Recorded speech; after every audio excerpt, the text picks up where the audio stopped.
수험생 여러분 안녕하십니까. 메가북스에서 사회를 담당하는 김기웅입니다. 자, 여러분들 오늘은요 162쪽의 시장과 경제활동인데요. 자, 이 3단원과 4단원 파트는 선생님이 가장 경제 시험에서는, 즉 사회시험 중에 경제 파트에서는 출제가 가장 많이 된다고 했습니다. 중요한 부분까지 전부 세세하게 정리를 해줘야 되는데요. 자, 먼저 출제되는 문제의 첫 번째가 바로 뭐냐면 수요와 공급과 관련된 내용들을 출제를 하게 되는데, 자, 여러분 여기 한번 잠깐 보세요. 자, 여기 보니까 수요량의 변화와 수요의 변화라고 하는 그림이 그려져 있습니다. 수요량의 변화와 수요의 변화. 자, 여러분들이 아마 수요량이 뭔지 수요가 뭔지는 아실 텐데 선생님이 다시 한번 확인을 하고 들어가자면 수요량이라고 하는 거 생각해 보세요. 사는 거겠습니까? 파는 거겠습니까? 수요가 여러분 사는 걸까요? 파는 걸까요? 사는 겁니까? 파는 겁니까? 수요라고 하는 건 당연히 구매하려고 하는 거야. 구매하려고 하는 거. 근데 이 수요라고 하는 게 구매하려고 하는 걸 얘기하는데, 과연 그렇다면 구매한 거를 말할까요? 아니면 구매하려고 하는 걸 말할까요? 자, 다시 한번 생각해 보세요. 수요라고 하는 게 구매하려고 한다는 걸 내가 얘기를 했다고 했는데, 자, 과연 이게 구매하려고 하는 걸까? 아니면 구매한 걸까? 뭘까요? 구매하려고 하는 거야. 구매하려고 하는 거. 자, 그럼 결론적으로 보세요. 수요량이라고 하는 요 말은 뭐냐? 수요량이라고 하는 요 말은 뭐냐? 자기가 구매하려고 하는 양을 말한다는 거죠. 구매하려고 하는 양. 그럼 반대로 생각해 보세요. 공급량이다. 그럼 뭘까? 공급량. 공급량이란 건 당연히 판매하려고 하는 양을 말하겠죠. 됐죠? 그 다음 또 하나. 여기 이제 수요량이라고 하는 게 구매하려는 양이라고 했는데, 자, 보세요. 이 구매하려는 양하고, 즉 수요량하고 가격 있잖아요. 가격. 그 가격과 수요량의 관계를 숫자로 나타낼 수가 있습니다. 숫자로. 이걸 우리가 뭐라 부르냐면 수요계획이라 불러요. 수요계획. 그리고 이 수요계획들을 선으로 쭉 연결을 하게 되면 그게 뭐가 되냐면 수요곡선이라는 게 만들어집니다. 자, 여러분 여기 보세요. 지금 보면 Q라는 게 있고 P라는 게 있죠. X축에 있는 Q라고 하는 건 이건 양을 얘기합니다. 양. 퀀티티. 그 다음에 이 P라고 하는 건 프라이스, 가격을 얘기하죠. 가격. 자, 그러면 선생님이 지금 뭐라고 했냐면 가격과 수요량의 관계를 숫자로 나타낸 거. 자, 예를 들면 여기 점이 하나 찍혀 있어. 또는 여기 점이 하나 찍혀 있겠죠. 자, 이 점은 뭘 얘기하는 거냐? 가격이 P1이고 수요량이 Q1이란 얘기야. 자, 이렇게 가격과 수요량의 관계를 이렇게 쭉 점점점 찍힐 텐데, 이 점들을 숫자로 나타내게 되면, 이 표를 만들게 되면 이게 수요 계획이거든요. 이 점들을 쭉 연결을 했더니 이게 수요 곡선이 된다는 거야. 수요 곡선. 그 다음 또 하나, 이 수요 곡선은 가격이 상승을 하면 소비량이 줄고요. 가격이 하락을 하면 소비량이 늘게 돼 있습니다. 자, 이렇게 가격이 상승하면 소비량이 줄고, 가격이 떨어지면 소비량이 느는, 가격과 소비량의 뭐야? 정의야, 음이야. 정의야, 음이야. 음의 관계를 뭐라 부르냐? 이걸 수요 법칙이라 부릅니다. 수요 법칙. 자, 여러분들, 내가 왜 이렇게 구구하게 또 이런 내용을 설명을 하느냐? 생각을 한번 해보세요. 지금 이 수요량의 변동이라고 내가 이렇게 써놓고서 점 A에 있던 것이 점 B로 이렇게 이동을 하게 되어 있습니다. 이렇게 이 수요곡선이라고 하는 거 선상에서, 자, 선상이야,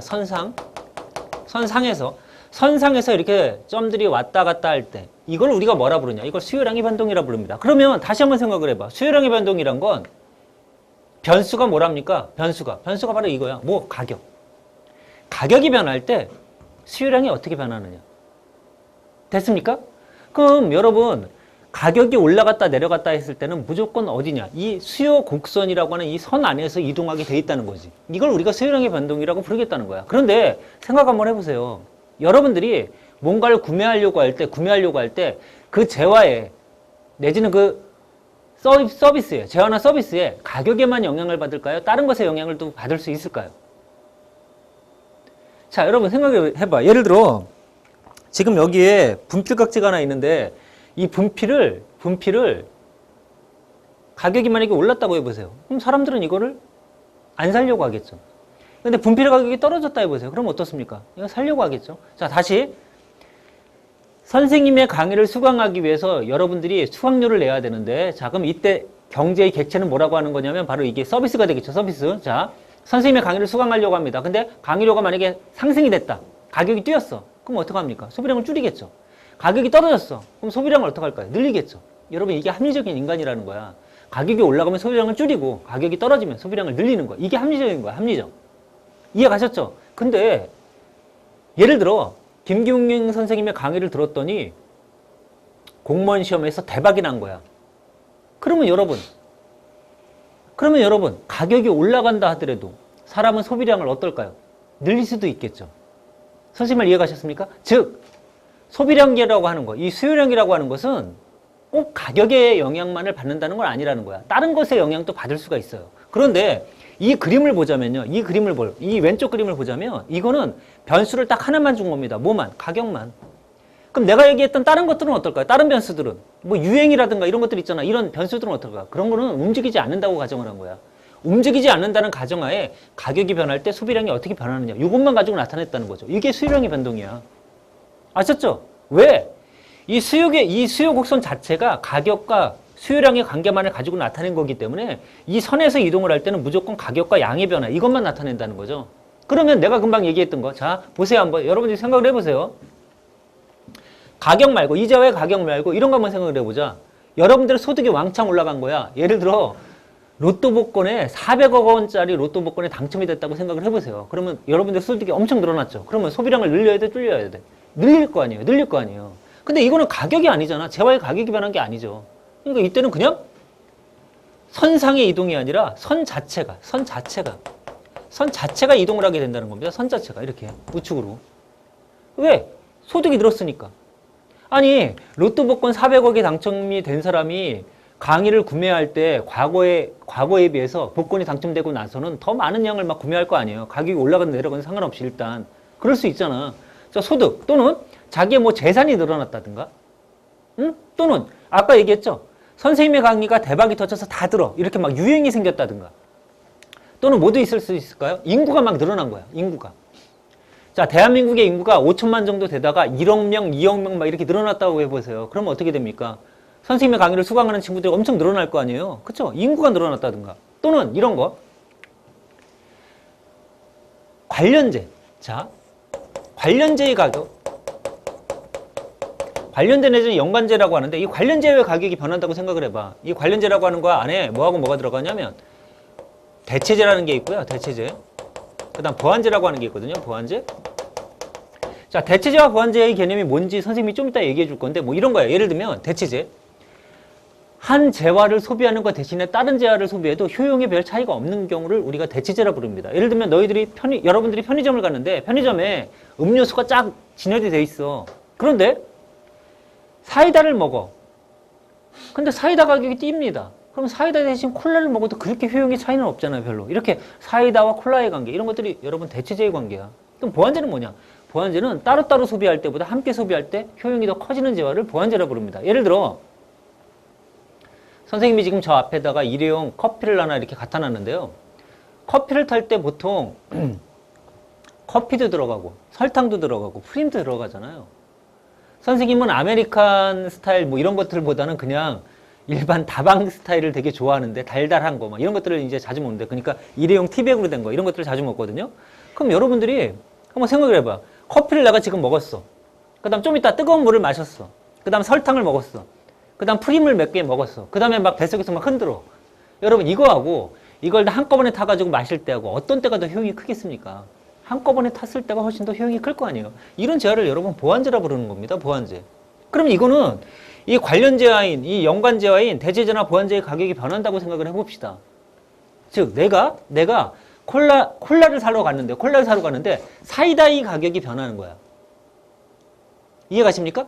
자, 사이다의 가격이 변할 때, 즉 예를 들면 대체제의 가격이 변할 때 콜라의 수요가 영향을 줄까 안 줄까? 영향을 받을까 안 받을까? 받는다는 얘기죠. 이해가십니까? 내가 커피를 사려고 할 때 프림이라든가 설탕의 가격이 변하면 커피의 수요에 영향을 준다는 거야. 이렇게 관련이 있는 재화들에 영향을 주게 되면 이거는 그 자체 재화의 가격이 변하는 게 아니기 때문에 선 자체가 왔다 갔다 할 수 있다는 거죠. 됐죠? 여러분 이렇게 여러 가지 것들, 가격 유의 변수들이 다 영향을 줄 수가 있는 거거든요. 자, 그러면 그런 것들을 한번 정리를 한번 해보도록 하겠습니다. 자, 일단 이게 수요량의 변화고 이게 수요의 변동입니다. 그러면 반대로 한번 생각을 해볼게요. 반대로. 자, 보세요.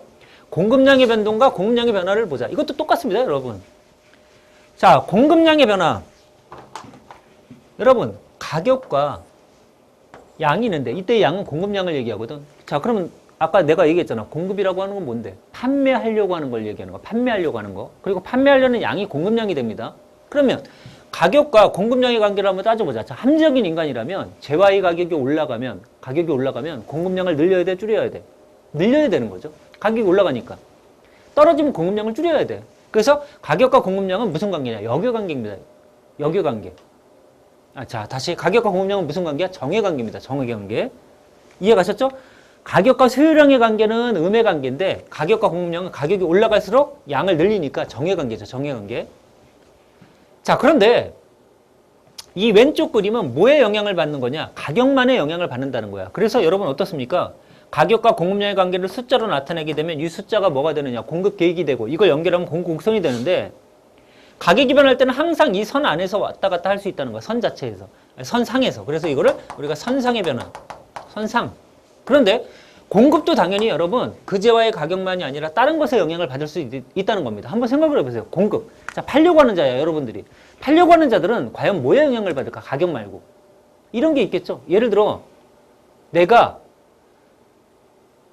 분필을 만들려고 하면 생산 요소를 구입해야 될 거 아니야. 뭐 이런 분필에 들어가는 어떤 재료들을 구입해야 되겠죠. 예를 들어 생산 요소의 가격이 변한다. 자, 들어가는 재료의 가격이 많이 올랐다고 해보세요. 그러면 어떻게 돼? 공급을 늘릴 수가 없잖아. 줄여야지. 자, 이렇게 생산 요소 가격에 영향을 받을 수도 있을 테고, 그 다음 또 정부가 세금을 부과할 수도 있잖아. 세금에 영향을 받을 수도 있고요. 또는 정부가 보조금을 줄 수도 있죠. 이런 보조금에 영향을 받을 수도 있겠죠. 또는 공급자의 숫자에 영향을 받을 수도 있겠죠. 자, 또는 공급자의 목표가 예를 들면 내 목표가 이거야. 공급량을 늘리는 거야. 예를 들어 이 시장의 점유율을 넓혀야 되겠어. 높여야 되겠어. 그래서 공급량을 늘린다. 이러면 여러분 어떻습니까? 가격하고 상관없이 공급량을 늘릴 수가 있을 거 아니에요. 이렇게 가격 이외에 다른 변수들의 영향을 받을 수 있다는 거야. 그런 경우에는 뭐라 부른다? 우리가 공급의 변동. 이거는 왼쪽이 선상의 변화라면 이거는 뭐다? 이거 선 자체가 왔다 갔다 하기 때문에 이건 선 자체의 변화가 된다는 거죠. 자, 이거를 지금 내가 얘기했던 수요량의 변화와 수요의 변화, 공급량의 변화와 공급량의 변화와 공급의 변화를 한번 표로 한번 그려봤습니다. 자, 보세요, 여러분. 자, 아까 전에 선생님이 가격이 변할 때는 분명히 수요량의 변화라고 했습니다. 그럼 가격 이외의 변수들이 변하는 걸 보는 겁니다. 자, 가장 먼저 소득. 자, 소비자. 자, 여러분 소비자의 소득은 어디에 영향을 줄까요? 당연히 수요에 영향을 주겠죠. 소비자의 소득이 늘어나면 수요량이 어때? 수요가 어때? 늘어나겠죠. 그러니까 선 자체가 오른쪽으로 이동을 하는 거야. 반대로 소득이 줄면 선 자체가 왼쪽으로 이동하죠. 자, 연관제와 여러분 연관제에는 내가 보완제와 대체제 두 가지가 있다고 했잖아요. 보완제와 대체제. 자, 그럼 여기 보세요.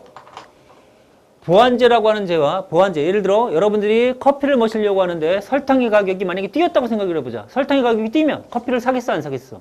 안 사죠. 자, 이렇게 보완제의 가격이 뛰게 되면 예를 들면 커피와 설탕의 관계인데 이게 뛰게 되면 사람들은 소비량을 늘린다, 줄인다는 거죠. 그러니까 이게 수요 곡선이 어때? 왼쪽으로 가야죠. 그럼 반대로 대체제. 자, 여러분들이 콜라를 사러 갔는데 사이다의 가격이 하락을 했어. 그러면 하락한 사이다를 사겠다는 거 아니야. 따라서 콜라의 수요는 어때? 줄겠죠. 자, 이렇게 대체제의 가격이 뛴다면, 자, 야, 콜라와 사이다의 관계인데, 자, 사이다의 가격이 올랐다고 해보자. 얘가 올랐어. 자, 여러분들 콜라 사려고 그래. 그럼 사이다 가격이 올라가면 콜라를 더 사야 돼, 안 사야 돼? 더 사야죠. 그래서 더 사야 되니까 수요 곡선이 오른쪽으로 이동한다. 이 얘기죠.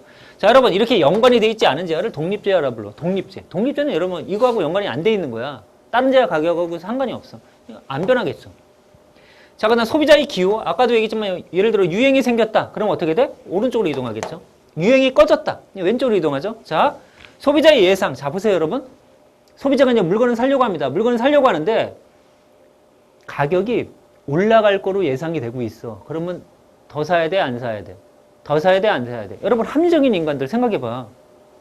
자, 예를 들어 여러분들이 학원을 갔다가 집으로 옵니다. 집으로 오는데 엄마가 전화가 온 겁니다. 전화가 와서 뭐라고 하냐? 야, 올 때 라면 좀 사가지고 와 그랬어요. 야, 이마트 가서 뭐 라면 좀 사와. 그래서 여러분들이 이마트를 갔어요. 갔더니 라면이 이렇게 5개 들어간 이 봉지 하나에 6,000원을 한대. 그런데 내일이면 이게 6,600원이 된대요. 그럼 여러분들은 한 봉지 사려다 내일 뛰어?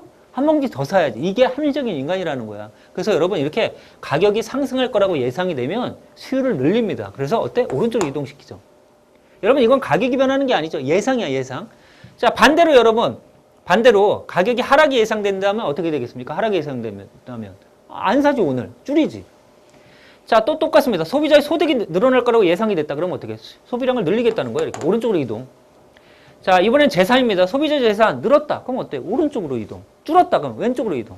자, 광고. 여러분, TV에 광고가 막 나오는 거야. 그러면 사람들은 어때? 소비량을 늘린다는 거죠. 그러니까 여러분들 합리적인 기업들이 광고를 할 거 아니야. 예를 들어 내가 TV에 나와서 맨날 이러는 겁니다. 공무원 사회에서 20문항을 다 맞으려면 김경윤 선생님의 강의를 들어야 됩니다. 이러면서 맨날 광고를 때린다고 해보세요. 그러면 어떻게 돼?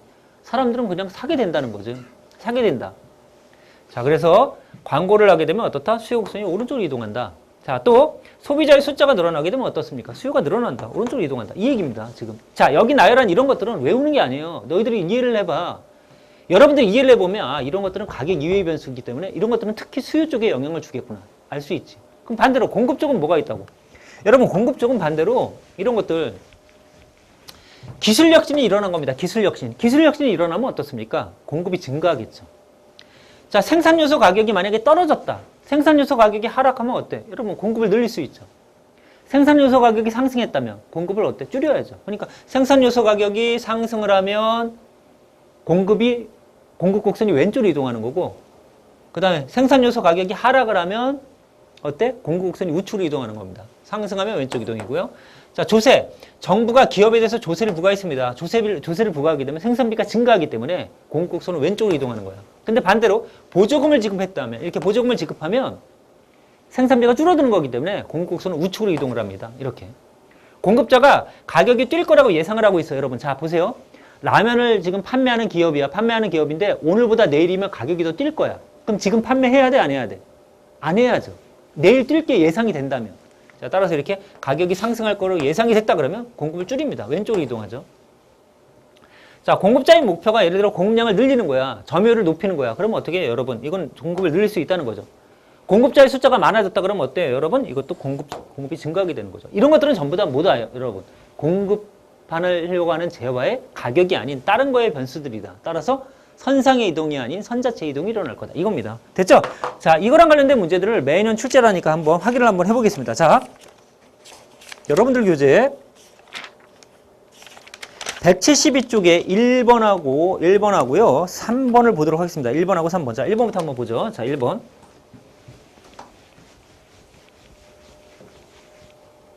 1번을 보니까 이렇게 나왔네요. 커피입니다, 이게. 이 재화가 지금 커피야, 커피. 자, 커피인데요. 커피의 수요 곡선을 뒤에서 D1으로 줘. 이렇게. 자, 그러면 지금 수요가 어떻습니까? 오른쪽으로 이동을 한 거지. 여러분, 이거는 지금 가격이 변한 게 아니네요. 선 자체가 왔다 갔다 했으니까. 이거는 수요의 변화가 되겠네. 수요의 증가가 되겠죠. 수요의 증가. 자, 그러면 예를 들어 동그라미 1번. 인구가 감소했다. 인구가 감소하면 여러분 이건 소비가 줄겠죠. 왼쪽으로 이동해야지. 1번 틀렸죠? 자, 2번. 소득이 증가했다. 여러분, 소득은 가격이 아니잖아. 재화의 가격이 아니잖아요. 그러니까 어때? 우측 이동. 맞는 말이죠? 자, 3번. 커피의 가격이 하락했다. 여러분, 커피의 가격이, 자, 이 재화가 커피인데 커피의 가격이 하락을 한다는 얘기는 선을 따라서 이렇게 내려가야 될 거 아니야. 그러니까 여러분, 이건 틀렸죠. 선 자체가 이동할 때는 가격 이외의 변수가 변해야 된다고요. 그쵸? 자, 그 다음 4번. 홍차의 가격이 하락을 했다. 여러분, 홍차라고 하는 건 커피와 홍차는 무슨 관계가요? 홍차. 이건 대체 관계야, 대체. 자, 따라서 대체제는 홍차의 가격이 떨어지게 되면 사람들은 커피를 사려다가 뭘 사겠습니까? 홍차를 사겠죠. 그러니까 커피의 소비를 줄이겠죠. 왼쪽으로 이동하겠지. 따라서 정답 몇 번입니까? 2번이 되는 겁니다. 2번. 됐죠? 자, 그 다음에 이제 3번 한번 보죠. 3번.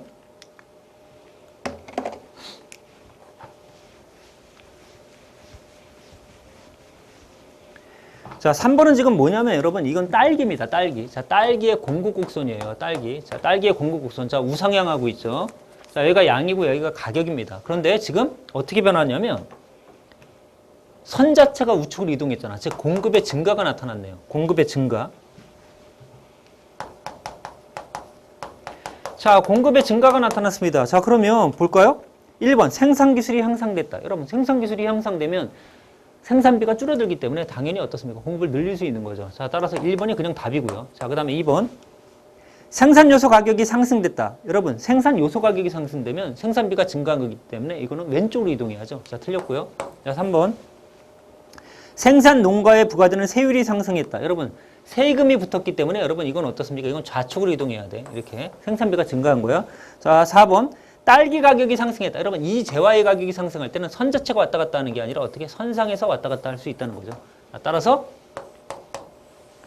정답은 1번만 맞고요. 2, 3, 4는 전부 다 틀린 결과가 되겠죠. 정답은 그래서 1번입니다. 1번. 됐죠? 자, 그 다음에 174쪽에 2번을 한번 보도록 하죠. 174쪽에 2번. 174쪽에 2번. 자, 174쪽에 2번은 지방직 문제인데요. 2013년 지방직. 자, 뭐라고 나와 있냐면 이렇게 나와 있습니다. 자, 여기도 보면 거래량 Q가 있고요. 가격이 있어요. 자, 아래 그림은 XJ 시장. 자, 이 재화는 XJ입니다. 지금 XJ. XJ 시장의 균형점의 변화 방향이다. 자, 균형이 지금 여기 있어. 여기 있다는 얘기는 수요와 공급이 뭐 이런 식으로 지금 만들어져 있었다는 거죠. 그래서 이 상태에서 균형 가격이 여기고 균형 거래량이 이렇게 돼 있었겠죠. 이렇게 돼 있었는데 얘가 이렇게 A 방향으로 변할 수 있고 B 방향으로 변할 수 있고 C 방향으로 변할 수 있다는 겁니다. 그러면 예를 들어 E가 B로 변하기 위해서는 수요도 그렇고 공급도 그렇고 전부 다 오른쪽으로 이동을 해야 되잖아. 그러니까 수요의 증가와 공급의 증가가 다 일어나야 돼. 근데 E가 A로 가기 위해서는 공급 곡선은 그대로 있는 상태에서 수요만 우측으로 이동해도 되고요. 또는 공급과 수요가 둘 다 우측으로 다 이동할 수도 있죠. 반대로 여러분 이런 경우는 일단 수요는 그대로 있는 상태에서 공급만 우측으로 이동할 수도 있고 또는 수요와 공급이 전부 다 이렇게 우측으로 다 이동해도 이런 결과가 나타날 수 있습니다. 자, 그림 그대로 분석을 해보면 되는 겁니다. 자, 보자. 일단 X제는 수요 공급의 법칙에 따르는 정상제다. 자, 여러분 여기 정상제라는 말이 있는데요. 정상제. 이 정상제의 반대가 열등제라는 뜻이 있거든요. 열등제. 정상제와 열등제의 관계가 있는데 여러분 이것도 참고로 알아두시면 이 정상제라고 하는 건 이거는 소득이 증가하면요. 소비량이 증가하는 재화를 말합니다. 소비량이 증가. 소득이 증가하면 소비가 증가하는 재화. 이게 여러분 정상제예요. 근데 열등제는 뭐냐? 이건 소득이 증가하면 소비량이 감소를 하는 재화를 우리가 열등제라 불러. 그리고 열등제에서 기펜제라고 하는 개념이 나오는데 기펜제는 가격이 변할 때 보통 재화는 가격이 떨어지면 소비량이 늘잖아요. 근데 기펜제는 가격이 하락하면 소비량이 줄고 가격이 상승하면 소비량이 느는 재화가 기펜제거든. 이거는 가격 효과라고 하는 게 소득 효과와 대체 효과로 이루어져 있는데 소득 효과와 대체 효과의 관계에 의해서 어디가 더 크느냐에 의해서 이게 기펜제인지 열등제인지가 구별이 돼요. 자, 여러분 여기서 지금 알아둘 건 정생제냐 열등제냐를 구별할 때는 뭐에 따른 구별이다? 이거는 소득에 따른 구별이다. 소득이 올라갈 때 소비량이 느느냐, 소득이 올라갈 때 소비량이 줄느냐, 이거. 단 기펜제는 소득과의 관계가 아니라 무슨 뭐와의 관계라고? 이건 가격과의 관계다. 가격이 올라갈 때 소비량이 어떻다고 여러분? 늘고 가격이 하락할 때 소비량이 줄는 재화, 이런 거다. 자, 상식적으로 일단 이 정도만 알아두시고요. 자, 그러면 한번 풀어보도록 하겠습니다. 자, 봅시다. 근데 이거는 그냥 정상적인 재화, 일반적인 재화. 자, 동그라미 1번. X제 생산에 필수적인 원자재 가격이 뛰었다. 그럼 여러분 이 원자재니까 이거는 우리 소비자의 입장이 아니잖아요. 이건 생산자 입장이야. 그럼 원자재 가격이 뛰었다는 얘기는 생산비가 증가했다는 얘기잖아요. 그러면 공급이 어때야 돼? 공급이 좌측으로 이동을 해야 돼. 가격의 상승은 E가 A로 가게. 자, 여러분 E가 A로 가기 위해서는 공급이 그대로 있던지 수요가 우측으로 이동을 해야 됩니다. 그러니까 여기처럼 원자재 가격 상승은 공급의 좌측 이동을 가져오기 때문에 1번은 이런 결과가 나타날 수 없죠. 그 다음 2번. 소비자의 소득이 감소했다. 여러분 소비자의 소득이 감소했을 때는 수요가 줄 거 아니에요. 자, 수요가 줄어야 돼. 이렇게 왼쪽으로 가야 됩니다. 그런데 E가 B로 간다. 여러분 E가 B로 가기 위해서는 금방 얘기했지만 수요와 공급이 다 늘어야 돼요. 자, 따라서 2번도 틀렸죠. 자, 3번. X제 생산 기술이 향상됐다. 여러분 생산 기술의 향상은 생산비의 감소를 가져오잖아요. 그러면 공급의 증가를 가져오거든요. 자, 따라서 E에서 C로 간다. E에서 C로 가기 위해서는 수요가 있는 상태에서 공급만 늘어나든지 아니면 수요 공급이 다 늘어나야 이런 결과가 나타날 수 있거든. 자, 따라서 XJ 기술 향상은, 생산 기술 향상은 E에서 C로의 변화다. 맞아, 안 맞아? 맞는 말이죠. 왜? 공급이 증가하게 돼 있으니까. 자, 따라서 정답은 3번이고요. 자, 4번. E에서 B로의 변화는, E에서 B, 요겁니다. E에서 B로의 변화는 수요 공급이 다 늘어야 돼. XJ 수요의 증가를 수반하지만, 맞죠? 수요 증가. E에서 A로의 변화는, 여러분 E에서 A도 공급이 그대로 있는 상태에서 수요가 늘든지 아니면 수요 공급이 다 늘어야 된다 했잖아요. 그러니까 이거는 수요 증가를 수반하지 않는다. 아니죠. 수반하죠. 수요 증가를. 따라서 여러분 정답 몇 번입니까? 3번이 답이죠. 3번.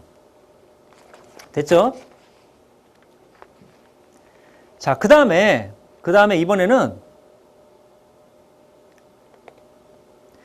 대체제와 보완제의 관계를 좀 보도록 하겠습니다. 대체제, 보완제. 선생님이 아까 전에 대체제, 보완제의 관계를 얘기를 해줬는데, 자, 여러분들 교재 176쪽에 1번입니다. 176쪽에 1번. 176쪽에 1번입니다. 대체제와 보완제의 관계. 자, 봅시다. 176쪽에 1번에 2014년 경찰직 1차입니다. 자, X와 Y는 서로 대체제 관계다. 대체제. 최근 X제 생산에 필요한 원자재 가격이 상승하여 X제를 생산하는 기업들의 고민이 깊어지고 있다. 자, 생산비가 올라갔네요. 자, 그러니까 X제가 있는데 X제의 가격이 어떻다는 거야? 가격이 지금 상승한다는 얘기죠. 왜? 생산에 필요한 원자재 가격이 상승했기 때문에 생산비가 증가한 겁니다. 그렇죠? 자, 그러면 자, 이 상태에서 X제 가격이 상승하는 거야. 자, 1번. X제 가격이 하락할 거다. 땡이죠? 상승하지. 자, 2번. X제의 거래량이 증가할 거다. 여러분, 한번 보세요. 자, 그림을 그리면 이건 여기가 가격이고 여기가 양인데요. 자, 수요 공급이 이렇게 연결이 돼 있을 거 아닙니까? 이 상태에서 X제의 가격이 생산 원자재 가격이 상승으로 인해서 공급이 줄어드는 거야. 이렇게 변하는 겁니다. 이렇게 변하면 균형이 이 상태에 있다가 여기로 간단 말이죠. 여기로. 자, 그러면 자 보세요. X제의 거래량이 증가할 거다. 거래량은 여러분 이 X축인데 증가합니까? 감소합니까? 감소하잖아. 이 상태에서 여기로 감소하죠. 따라서 2번 증가할 거다. 틀렸고요. 자, 그 다음 3번. Y제의 가격이 하락할 거다. 여러분 이거 보세요. 지금 이거는 X제입니다. X제의 가격이 상승을 했잖아요. X제의 가격이 상승을 하게 되면 대체제에 있는 Y제 있잖아요. Y제. 자, 이건 X제 그림이고 여기다 Y제를 한번 그려볼게요. Y제를 그려본다면 여기가 가격이고 여기가 양이잖아요. 그 다음에 올라가는 게 공급이고 여기가 수요인데 자, 대체제의 가격이 뛰었기 때문에 사람들은 대체제 가격이 뛰었기 때문에 자, 봅시다. 대체제 가격이 뛰었기 때문에 사람들은 소비량을 X제 대신에 뭘 하겠습니까? Y제를 하겠죠. 그러니까 Y제의 수요가 늘 거란 말이야. 이렇게 되겠죠. 자, 따라서 Y제의 가격은 하락할 거다. 아니죠, 여러분. Y제 가격은 상승하게 되죠. 상승. 자, 3번 틀렸고요. 자, 4번. YJ의 판매 수입이 증가할 거다. 여러분, YJ 판매 수입이 증가할 거다. 자, 이건 X제고, 이 YJ 그림 보세요. 자, YJ 판매 수입이 증가할 거다. 보세요. 판매 수입은 여러분, 판매 수입은 거래량에다가 곱하기 가격을 곱하면 이게 판매 수입이거든요. 이만큼이 판매 수입이야. 그런데 YJ 수요 곡선이 우측으로 이동을 했단 말이죠. 자, 그러면 여러분 이렇게 되겠죠. 판매 수입이. 이만큼의 거래량에다 이만큼의 가격을 곱해야 돼. 그러면 여러분 요만했던 판매 수입이 어때? 요 바깥 부분이 더 생기게 되잖아. 이렇게. 이 부분이 증가하게 되죠. 자, 따라서 4번 YJ 판매 수입이 증가할 거다. 맞아 안 맞아? 맞는 말이죠. 정답은 4번이 되는 겁니다. 4번. 자, 그 다음에 176쪽에 5번 문제 하나 더 풀어볼게요. 5번 문제.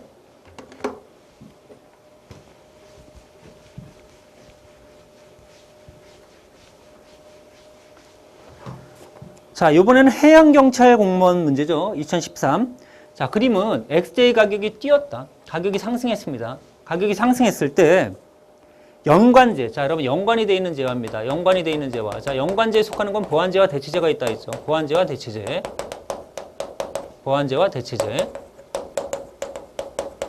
자, 이게 있는데 생각해 보세요. XJ 가격이 뛰었더니 여기 보니까 A제도 가격이 상승을 한대. 그럼 여러분 XJ 가격이 상승을 했을 때 A제가 가격이 상승한다는 얘기는 자, 보세요. 자, 이게 A제입니다. A제의 수요 공급 곡선이야. 근데 XJ 가격이 뛰었더니 AJ 가격이 상승하기 위해서는 AJ의 수요가 증가해야 될 거 아니에요? 이렇게. 이래야 가격이 상승할 거 아니야. 따라서 XJ 가격이 뛰면 AJ를 많이 사는 거야, 사람들은. 따라서 AJ는 무슨 관계입니까? X와 이건 대체의 관계에 있다고 볼 수 있죠. 대체. 그런데 여기는 어떠냐? XJ 가격이 뛰었더니 CJ 가격이 하락을 하고 있습니다. 하락을 한다는 얘기는 여러분 이게 공급이고 이게 수요일 때 XJ 가격이 상승을 하면 사람들은 이 XJ를 안 산다는 거야. 안 사면서 CJ도 안 사니까 가격이 하락할 거 아니에요. 따라서 이게 수요 곡선이 이렇게 좌측으로 간다는 얘기죠. 이렇게 여기서 일로 이동을 한다. 따라서 이 관계는 무슨 관계입니까? XJ가 가격이 뛰면 XJ도 안 먹으면서 CJ도 안 사는 거야. 따라서 X와 C의 관계는 무슨 관계다? 이거는 보완의 관계가 되겠죠. 보완의 관계. 자, 풀어봅시다. 1번. X와 A는 보완제 관계다. 아니죠. 대체제지. 이건 대체제야. 1번 틀렸죠? 그 다음 2번. XJ 가격이 상승할 때 A제는 판매량이 증가할 거다. 여기 볼까요, 여러분? XJ 가격이 뛰었더니 이렇게 변하잖아. 노란색으로. 그럼 여러분 판매량은 X축이니까 어떻습니까? 요만큼 판매하다가 이만큼 판매로 늘어나잖아요. 자, 따라서 2번이 정답이죠. 자, 그 다음 3번. CJ 수요는 CJ는 여기죠. CJ 수요는 XJ 가격과 정의 관계다. 자, 여러분, XJ 가격이 뛰었습니다. 뛰었는데, 자, CJ 수요를 봅시다. XJ 가격이 뛰면 CJ 수요는 늡니까 줄어듭니까? 줄죠. 수요가 줄죠. 그러니까 정이 아니라 음의 관계죠. 자, 따라서 3번 맞아 틀렸죠? 그 다음 4번입니다. 4번. CJ와 XJ, 이 둘의 관계죠. 이 둘의 관계는 쇠고기와 돼지고기다. 여러분, 쇠고기와 돼지고기는 보완관계가 아니라 대체 관계입니다. 대체 관계. 틀렸죠? 물론 어떤 친구는 소고기에다 돼지고기 섞어 먹어야 더 효용이 증가하는 사람도 있을 수는 있겠지만 일반적인 사람들은 소고기 먹을까 돼지고기 먹을까 이렇게 양쪽이 대체 관계지 보완 관계가 아니거든요. 일반적인 사람들을 대상으로 보완 대체를 생각하시면 됩니다. 됐죠? 자, 이렇게 봤고요. 그 다음에 자, 이번에는 어디를 보느냐? 정부의 가격 규제를 좀 보도록 하겠습니다. 가격 규제. 자, 봅시다.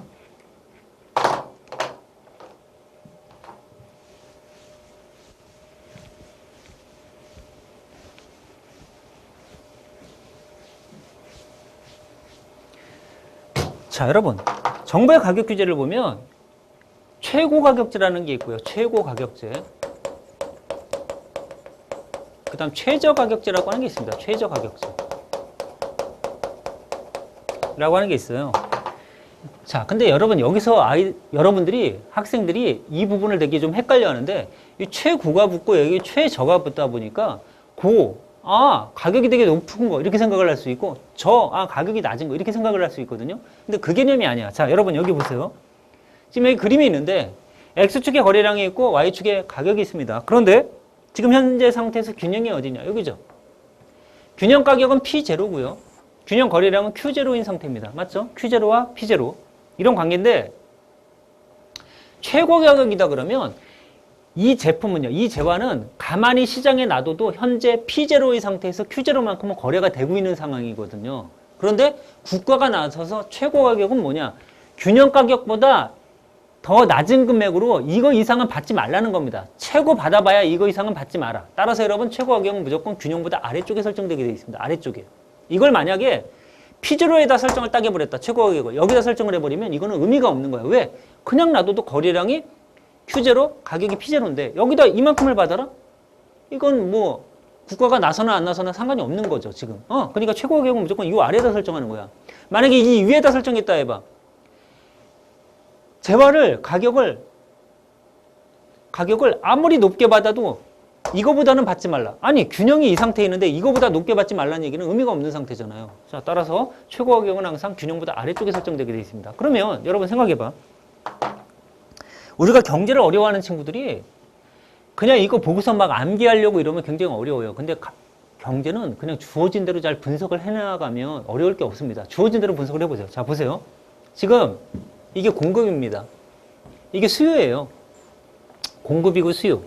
그런데 국가가 나서가지고 현재 균형 상태 가격인 여기 있는 이 재화의 시장을 P스타에다 딱 설정을 해서 이거 이상은 받지 말라고 했습니다. 그러면 지금 가격이 여기가 딱 돼버린 거예요. 여기가. 그러면 겹치는 걸 보세요. 지금 가격이 균형보다 어떻게 된 거야? 싸졌죠. 싸지면 사람들은 공급을 늘리겠어? 줄이겠어? 줄이죠. 자, 공급을 찾아봅시다. 공급은 여기에서 딱 맞아떨어지게 돼 있습니다. 즉, 공급하려고 하는 사람들은 5에서 Q1까지만 공급을 하겠다는 거야. 왜? 싸니까. 그런데 살려고 하는 사람의 입장에서는 가격이 싸졌으니까 소비량을 늘려야 돼요? 줄여야 돼요? 늘리겠죠, 당연히. 소비량을 늘리려고 할 거야. 자, 따라서 늘리는 걸 보자. P스타의 가격일 때는 이 사람들은 Q2까지, 5Q2까지 이만큼을 여러분 어때? 소비를 하려고 하는 거야. 그러면 지금 팔려는 사람은 5Q1만큼만 팔려고 하는데 살려고 하는 사람은 5Q2만큼을 살려고 하니까 어디서부터 어디까지? Q1에서 Q2까지, 즉 이만큼이 뭐가 생긴 겁니까? 초과 뭐가 생깁니까? 수요가 생긴 거죠. 초과 수요. 자, 초과 수요가 생겨버리면 가격은 올라가야 되거든요. 원래 사려는 사람이 많으니까. 그런데 국가가 못 올라가겠다고 막아놨단 말이야. 그래서 가격을 이렇게 높게 주고라도, 높게 주고, 예를 들면 피안의 가격을 주고라도 거래를 하려고 하는 암거래가 나타날 수 있다는 겁니다. 암거래가. 이게 바로 최고 가격이고, 이런 최고 가격을 설정하는 경우는 어느 때 설정을 하냐면, 예를 들면 뭐, 여러분들 TV 같은 데 보면, 뭐 이런 거 있잖아요. 뭐, 러시앤캐시 뭐 이런 것도 나오고요. 또 뭐지? 뭐, 그런 그 대출 광고 같은 거 나오잖아요. 이 대출 광고 같은 거는 이자율을 이렇게 딱 국가가 제한을 해버려요. 이거 이상은 받지 못하게. 그리고 또 임대료 규제 같은 거 있죠. 주택의 임대료 같은 것들은 국가가 이렇게 딱 나서서 일정 가격 이상은 받지 못하게끔 이렇게 규제하는 경우가 있습니다. 그런 것들이 여러분 최고 가격제예요. 자, 그러면 이번에는 최저 가격제를 한번 보도록 하죠, 여러분. 최저 가격제는 반대겠죠, 반대. 자, 그림을 한번 분석을 해볼까요? 자, 여러분 균형이 어디입니까? 여기입니다. P0, Q0. 자, P0의 가격이 Q0만큼 이제 거래가 되고 있습니다. 현재 시장에서. 그런데 국가가 나서서 아무리 적게 받아도 이거 이상은 무조건 받아라. 아무리 적게 받아도. 그래서 가격을 아래가 아니라 어디다. 이 위에다 딱 설정을 하는 거죠. 그게 바로 피스타입니다. 이게 최저 가격이야. 자, 이렇게 최저 가격을 설정하는 경우는 어떤 경우가 있느냐면 이런 경우는 가격을 비싸게 받으라고 하는 거니까 여러분 이거는 공급자를 주로 보호할 거 아니에요. 공급자 보호하는 경우가 어디 있는데 예를 들면 농산물의 가격 정책 있잖아요. 쌀 가격 같은 거 균형보다 높게 이렇게 딱 설정해 버리는 거. 또는 근로자 보호를 위한 최저임금제 같은 거 있죠. 자, 여러분들이 공무원 시험 공부를 하려다 보니까 학원비도 많이 들어가고 뭐 고시원비도 들어가고 막 돈이 들어가니까 이제 알바를 하는 겁니다. 알바를 하게 되면 기업의 입장에서는 알바를 하려는 사람들이 많기 때문에 싸게 받아도 되거든요. 근데 국가가 여러분들을 위해서, 근로자분들을 위해서 어떻게 하는 겁니까? 바로 아무리 적게 줘도 1시간당 최저임금 얼마는 줘라. 이거 이상은 무조건 받게끔 해라. 이렇게 하잖아요. 그런 최저임금제가 이제 여기 들어갑니다. 자, 그러면 여러분 그림대로 분석을 한번 해볼까요? 자, 원래 균형이 여긴데요. P0인데 가격이 올랐어. 그럼 공급자는 좋은 거잖아요. 그러니까 공급을 어때? 이만큼을 하려고 하는 거야. 5에서 Q2만큼을 공급을 하려고 해요. 여기서 말하는 공급자는 여러분 이건 누굽니까? 바로 근로자들을 얘기하는 거야. 근로자는 공급을 많이 하려고 해요. 노동력을. 그런데 기업의 입장에서는 가격이 지금 올랐잖아요. 가격을 지금 높게 줘야 된단 말이야. 높게 줘야 되다 보니까 어떻습니까? 자, 여기서의 수요자는 바로 기업을 얘기하겠죠. 예를 들면 편의점이야. 편의점 입장에서는 근로자의 가격이 올랐기 때문에 조금만 근로자를 고용시키려고 해요. 그래서 어디까지만 고용시키려고 하냐. 요만큼만. OQ1까지만. 근데 근로자들은 OQ2까지 노동력을 제공하려고 그래요. 그러면 이 상태에서 뭐가 생깁니까? 바로 여기부터 여기까지. Q1에서 Q2까지 초과 뭐가 생깁니까? 공급이 생기죠. 원래 초과 공급이 생기면 노동자의 가격은 떨어져야 돼요. 근데 국가가 못 떨어지게 막아놓은 거예요, 여러분. 따라서 가격을 어떻습니까? 이렇게 낮게 받고도 일을 하려고 하는 사람들이 생길 수 있겠죠. 여기서도 암거래가 나타날 수 있겠죠. 아니 봐봐. 이게 초과 공급 상태에 빠지잖아. 예를 들면 이게 노동시장이라면 이 초과 공급이 뭐가 되느냐 하면 이게 바로 실업 상태거든요. 실업이 생긴 거야 지금. 국가가 나서지 않았으면 원래는 OQ0만큼은 노동자들이 일을 할 텐데 가격을 이렇게 높게 설정을 딱 해놓다 보니까 실업이 더 커진 거죠. 어디서부터 어디까지? Q1에서 Q0만큼이 실업이 더 생긴 거야 지금. 그쵸? 자, 원래는 OQ0까지는 근무가 될 수 있었을 텐데 이제는 OQ1까지밖에 근무를 못 하잖아. 그렇죠? 그러니까 이만큼의 실업이 더 생긴 거야 지금. 자, 여러분 이렇게 최고가격제에 해당되는 것들이 이런 겁니다. 자, 이런 거를 이제 문제 어떻게 출제하느냐. 자, 여러분 180쪽에 교재 180쪽에 1번을 한번 보도록 하겠습니다. 180쪽에 1번. 교재 180쪽에 1번.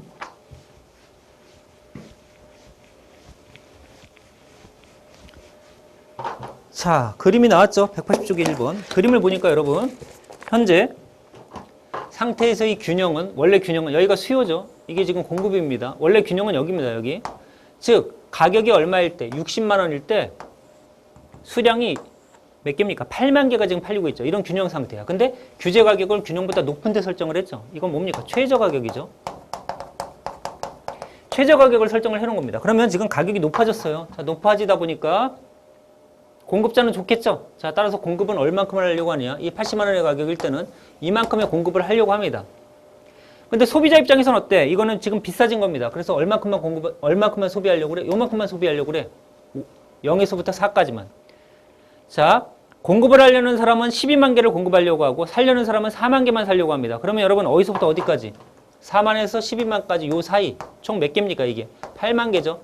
8만 개가 초과 무슨 상태입니까? 초과 공급 상태에 빠진 거죠. 초과 공급 상태. 그치? 자, 풀어봅시다. 1번. 1번. 초과 공급이 발생한다. 맞는 말이네요. 초과 공급. 자, 틀린 거 찾는 거야. 1번 맞고요. 자, 2번. 정부가 최저 가격을 제한하고 있다. 그렇죠? 최저 가격이죠. 최저 가격. 맞는 말이고요. 자, 3번. 규제 이전에 비해, 규제 이전은 여기죠. 규제 이전 8만 개가 거래되고 있습니다. 규제 이전에 비해 시장 거래량이 8만 개 감소했다. 여러분 8만 개가 거래가 되고 있었는데 8만 개가 감소되면 0이 돼야 되잖아. 근데 여러분 이거는 어딥니까? 8만 개가 거래되다가 4만 개로 줄었잖아요 지금. 그러니까 4만 개가 줄어든 거죠. 따라서 4만 개가 감소한 겁니다. 3번 틀렸고요. 자, 4번. 모든 가격 수준에서 수요량이 8만 개씩 증가했다. 여러분 모든 가격에서, 이 모든 가격 있잖아. 모든 가격에서 수요량이 전부 다 8만 개가 증가했대요. 그러면 여러분 어떻게 됩니까? 이 80만 원의 가격에서도 8만 개가 증가했으니까 그대로 옆으로 이동을 하면 돼. 자, 이 수요곡선이 여기 있다가 얘가 그대로 이동을 하는 거야. 수평하게. 평행 이동을 하는 거죠. 그럼 여러분 여기에 딱 맞아떨어지게 되겠죠. 그럼 어떻게 됩니까? 수요 공급이 일치하잖아요. 수요 공급이 일치하지. 이게 수요고 이게 공급이니까 수요 공급이 일치해. 따라서 이때는 규제의 실효성이 사라진다. 맞는 말이죠. 왜? 시장 거래량이 여기니까. 자, 다시. 지금 이 80만 원의 가격일 때는 초과 공급이 나타나고 있는 상태거든요. 근데 수요가 이 80만 원의 가격일 때 몇 개가 증가한다고 얘들아? 여러분 8만 개가 증가했습니다. 그럼 그대로 수평하게 평행 이동을 하는 거야. 균형이 여기야. 따라서 여러분 이거는 규제를 했을 때 여기가 규제를 했을 때 8만 개 초과 공급인데 수요가 이렇게 늘어났기 때문에 결국 균형 상태에 빠져 있는 거거든요. 그러니까 규제 실효성은 사라진 거죠. 그냥 균형이 여기니까. 정답은 그래서 3번입니다. 됐죠? 자, 그 다음에 자, 이번에는 어디로 가느냐면 시험에 가장 많이 나오는 것 중에 하나가 또 이제 수요 공급의 가격 탄력성이거든요. 수요 공급의 가격 탄력성. 자, 여러분 이게 우리 판서 정리 좀 한 다음에 또 새로 시작하도록 하겠습니다. 칠판 좀 깨끗하게 하고요. 자, 여러분들 칠판이 완전 깨끗해졌죠. 자, 봅시다. 이번엔 탄력성을 보는 건데요. 교재 182쪽에 수요 공급의 가격 탄력성에 관한 문제들이 이제 출제가 됐는데 탄력성은 경제에서 한 번도 안 빠지고 계속 출제가 됩니다. 무조건 여러분들이 공부하시면서 가셔야 되는데요. 자, 탄력성 한번 보겠습니다. 자, 수요의 가격 탄력성이라는 게 있고 공급의 가격 탄력성이라고 하는 게 있는데 예전에 출제에 이런 것도 된 적이 있었습니다. 여기 보면 가격의 변동분이 있고 여기 수요량의 변동분이 있잖아요. 이 수요량의 변화율을 수요의 변화율이라고 해서 이렇게 출제한 적이 있습니다. 근데 여러분 한번 생각을 해봐. 우리가 아까 전에 배운 거 있잖아요. 가격이 변할 때는 수요가 변합니까? 수요량이 변합니까? 수요량이 변하잖아요. 그러니까 가격이 변할 뿐에 수요량의 변화를 이렇게 가는 게 맞는 말이죠. 가격의 변수가 변할 때가 여기가 수요의 변화가 되겠죠. 그치? 자, 일단 탄력성 한번 보겠습니다. 수요의 가격 탄력성이란 뭐냐? 수요의 가격 탄력성. 쉽게 말하면 이거야. 가격이 변할 때 얼마나 수요가 민감하게 변하느냐. 공급의 가격 탄력성도 똑같습니다. 공급의 가격이 변할 때 공급량이 얼마나 민감하게 반응을 하느냐. 이걸 얘기하거든요. 공식으로 바꾸면 이렇게 바꿉니다. P분의 델타 P분의 Q분의 델타 Q. 자, P분의 델타 P가 뭐냐? 자, P. 원래의 가격분의 델타 P. 가격의 변동분. Q. 원래의 양분의 양의 변동분. P분의 델타 P, Q분의 델타 Q. 이걸 여러분 줄여서 그냥 가격의 변화율분의 수요량의 변화율. 이렇게 얘기하는 거야. 이게 지금 탄력성입니다. 탄력성. 자, 이게 뭔지 좀 이따 이제 문제 선생님이 대입시키면서 하나씩 풀어볼 텐데요. 자, 다시 한번 잘 암기해 주세요. P분의 델타 P분의 Q분의 델타 Q. 원래 가격분의 가격의 변동분, 원래의 양분의 양의 변동분. 이걸 줄여서 가격의 변화율분의 수요량 내지는 공급량의 변화율. 이렇게 얘기가 되는 겁니다. 이게 탄력성이에요.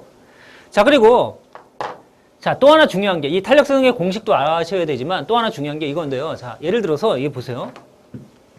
가격이 많이 오르는데, 자, 가격이 많이 올랐습니다. 그럼 예를 들어 P분의 델타 P분의 Q분의 델타 Q인데 이 밑에가 변화율이 크다는 거야. 여기가 많이 변했습니다. 예를 들면 많이 올랐는데 수요량이, 자, 가격이 올랐으니까 소비량이 줄 거 아니에요. 주는데 얘가 별로 민감하게 반응을 안 한 거야. 조금밖에 안 줄어. 그럼 이런 경우를 자, 가격의 변화에 대해서 수요량이 민감합니까? 둔감합니까? 되게 둔감하잖아요. 이런 경우를 여러분 우리가 탄력이라 불러, 비탄력이라 불러. 이게 비탄력적인 경우야. 자, 이 첫 번째 경우가 이게 비탄력적인 경우. 자, 비탄력적인 경우는 수요의 가격 탄력성이 1보다 작다고 합니다. 1보다 작다. 이게 비탄력적인 경우야. 자, 이렇게 둔감하게 반응하는 경우를 얘기하고요. 자, 이런 경우는 어떤 경우가 둔감하냐? 여러분 생각해 보세요. 가격이 변하는데 수요량이 민감하지 못하다는 얘기야. 그러면 예를 들어 대체재가 많은 지하를 한번 생각해봐. 대체재가 많으면 가격이 올라가면 어떻습니까? 바로 넘어가겠죠. 딴 걸로. 따라서 이렇게 민감하지 못하다는 얘기는, 비탄력적이라는 얘기는 대체재가 별로 없는 거야. 대체재가 별로 존재하지 않는 경우죠.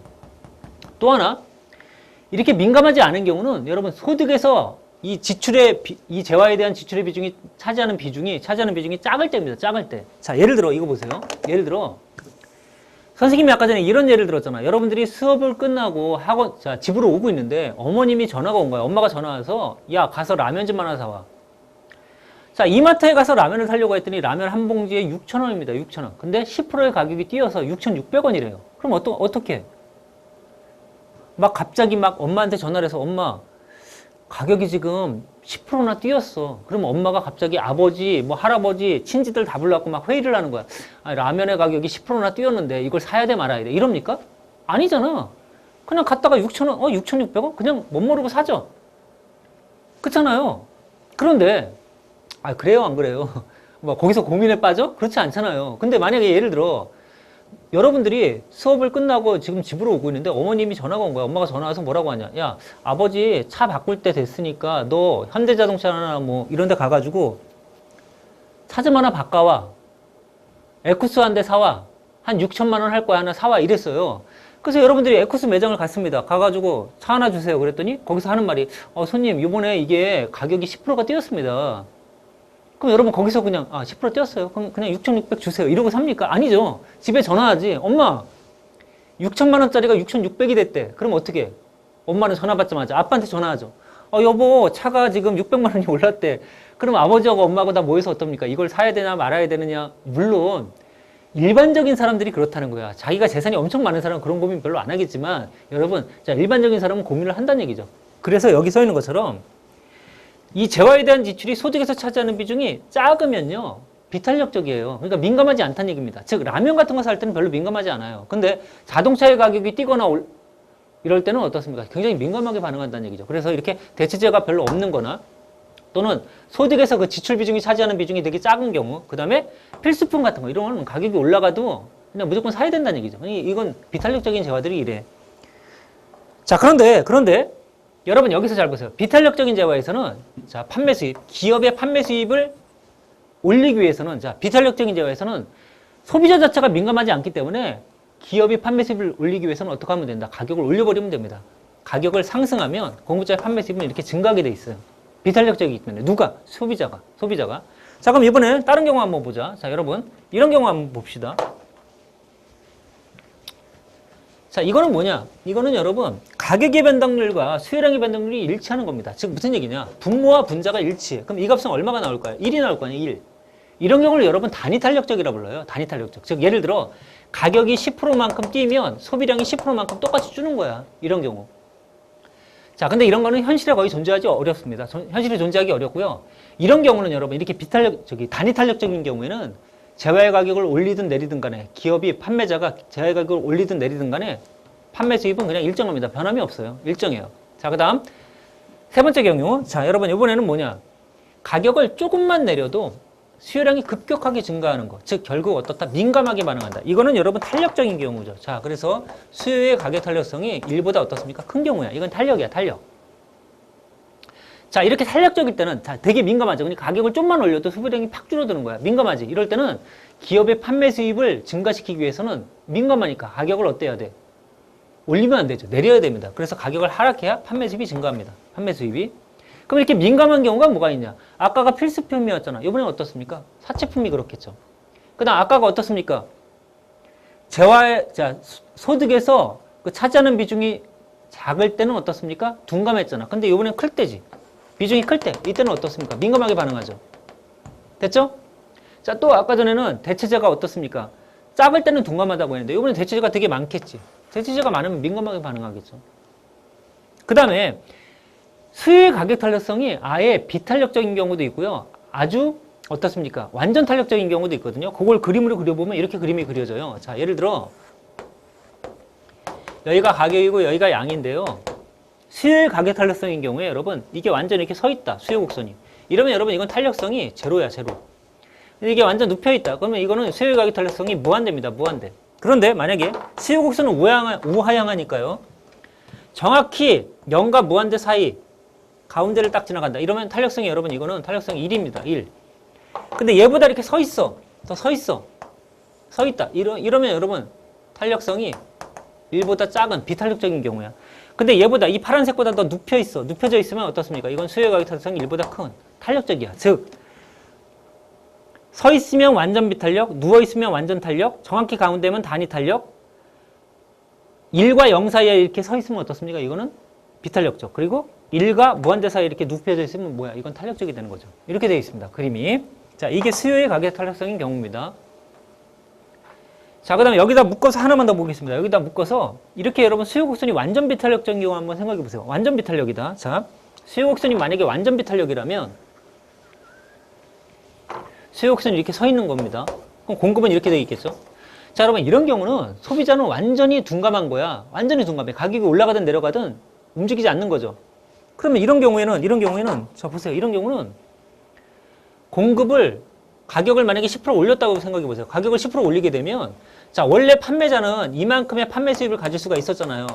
근데 수요일 가격 탄력성이 0인 경우 완전 비탄력적일 때는 가격을 10% 올렸다. 만약에 10%의 가격을 올렸다면 그 올라간 만큼이 그대로 다 공급자가 다 가져가게 돼 있어요. 즉 10%의 가격을 상승시키면 10%의 판매 수입이 그대로 늘어나게 되는 거야. 누구한테? 공급자에게. 아셨죠? 이런 경우가 어떤 경우다? 수요일 가격 탄력성이 0인 경우. 됐죠? 자, 여러분들 182쪽에 1번인데요. 182쪽에 1번. 자, 봅시다. 2014년 지방직 문제도. 자, 여러분 내가 아까 전에 이런 얘기 했잖아요. 수요일 가격 탄력성 구할 때 이거를 어떻게 구하라고 했냐면 P분의 델타 P분의 Q분의 델타 Q 이렇게 구하라고 했잖아요. 자, 여기다 이제 대입을 시키시면 되는데 자, 봅시다. 호떡 가격이 1,000원에서 850원으로 내렸다. 그러면 원래 가격이 1,000원이에요. 여기가 1,000원이죠. 여기가 1,000원. 1,000원. 근데 850원으로 내렸다 그러니까 여기다 850이라고 쓰면 안 돼요. 이거는 가격의 변화분이거든요. 그러니까 1,000이 850이 됐기 때문에 여기는 150이 들어가야 돼요. 그 다음에 300이 318개로 변했대요. 그러면 Q는 원래 몇 개? 300개였는데 318이니까 318을 쓰는 게 아니라 변한 거 18을 써야죠. 18. 그럼 여러분 이거는 계산을 하면 원래 1000분의 150이니까 1000분의 150분의 300분의 18이니까 계산하면 여러분 10분의 4가 나오는데 한번 그냥 산수를 해보면요. 1000분의 150이니까 이건 어떻게 되느냐면 100분의 15잖아요. 100분의 15. 그리고 100분의 15고 여기는 어떻게 되냐면 300분의 18이니까 100분의 3으로 나누면 100분의 6이죠. 이렇게 나오죠. 그러면 이 100분의 15는 또 얼마입니까? 5로 나누면 20분의 3이잖아요. 그 다음 100분의 6은 이건 뭐하고 똑같습니까? 이거는 50분의 3하고 똑같죠. 그럼 이거는 값이 3, 5, 15, 150분의 60이잖아요. 150분의 60. 자, 150분의 60은 이거는 5로 나누게 되면 30분의 10이지. 30분의 12. 이거를 여러분 3으로 나누게 되면 이건 10분의 4죠. 10분의 4. 그러니까 10분의 4, 40%. 0.4죠. 0.4. 탄력성은 얼마가 된다는 겁니까? 동그라미 1분의 0.4. 됐죠? 자, 그 다음 문제 또 하나 풀어보도록 하겠습니다. 자, 2번. 이번엔 예시문학 문제죠. 예시문학 문제. 자, 봅시다.